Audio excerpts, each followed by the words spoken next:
مساء الخير، ازيكم؟ عاملين ايه؟ وحشتوني. والنهارده رجعنا بفيديو جديد، والنهارده بقى كده هنجهز بقى، هنعمل بقى الحاجات بقى اللي نعملها في اللانش بوكس للولاد.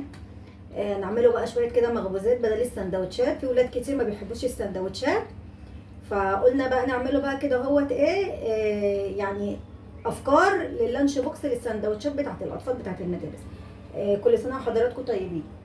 وانا معايا هوت نوع من انواع الفطاير. انا حاشياها جبنه تركي او جبنه رومي على حسب بقى بتقولوها ايه.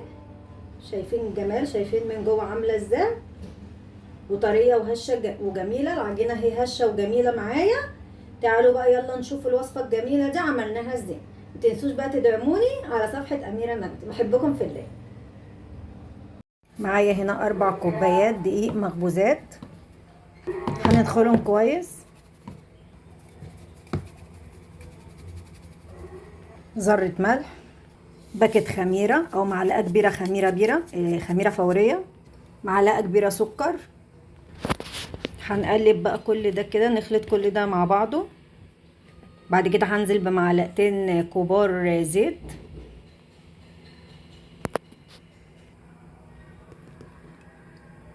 مية دافية للعجن. بسم الله الرحمن الرحيم.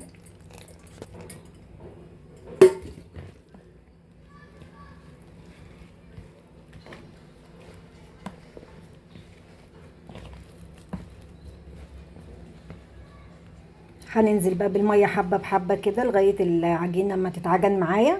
هننزل بقى بالمية كده حبة بحبة لغاية العجينة ما تتلم معايا. العجينة بقى بس بالشكل ده كده بتلزق. بعد كده بقى هحطها بالشكل ده كده.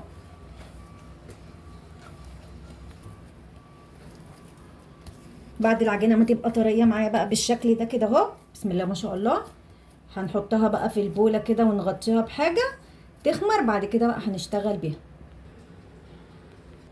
قفلتها بالشكل ده كده عشان ما يدخلش فيها هوا. هحطها بس لمده اقل حاجه 10 دقايق.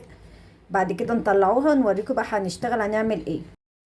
وهنا بقى العجينه خمرت معايا بالشكل ده كده، بسم الله ما شاء الله. هناخدوها بقى كده اهوت. انا رشيت دقيق على الرخامه بالشكل ده.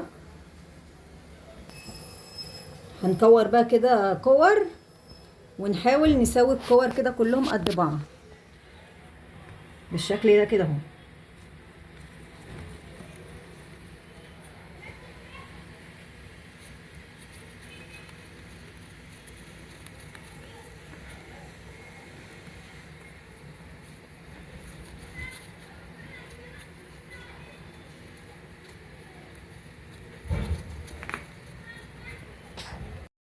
نجيب بقى كده اهوت العجينه نفتحها بالشكل ده كده اهوت، ونحط معلقه زبده في النص. نفتح بقى بالشكل ده كده اهو. هنحط بقى ايه، اي حشوه، جبنه بيضه، جبنه تركي. انا هنا هحشي جبنه تركي. هنبدا بقى نلف كده بالشكل ده، وهنعملها كده اهو بالشكل ده كده اهو. نحاول بقى نقفلها كويس عشان ما تتفتحش مننا. هنجيب بقى ماده دهنيه كده نفرد في الصينيه ونرص بالشكل ده. هنفرد كده بالمنظر ده كده. بعد ما بقى بالشكل ده كده اهو، معايا بقى بيضه، حبه ملح، حبه لبن، وهنقلب.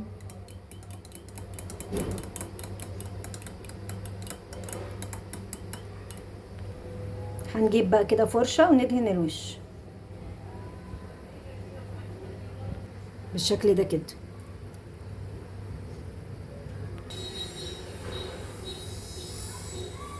هنجيب بقى حبه سمسم كده على الوش للتزيين.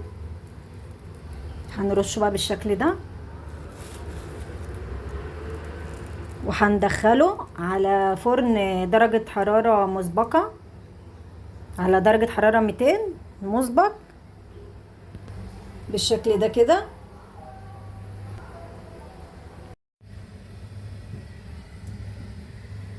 شايفين الجمال؟ بسم الله ما شاء الله، اللهم بارك. ولا الريحه مش قادره اوصف لكم الريحه عامله ازاي. وده شكله بعد ما طلع من الفرن. انا فتحت عليه الشوايه. وده شكله بعد ما طلع من الفرن. انا فتحت عليه الشوايه. بسم الله ما شاء الله. ولا ريحته تحفه. وده بقى شكله بعد ما طلع من الفرن. شايفين الجمال والتسويه عامل ازاي.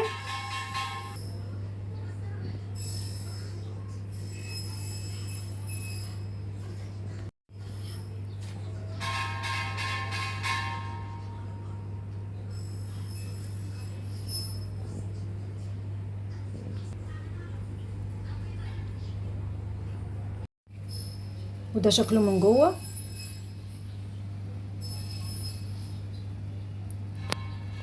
يا رب بقى الفيديو بتاع النهارده يكون عجبكم. وكده وصلنا لاخر الفيديو.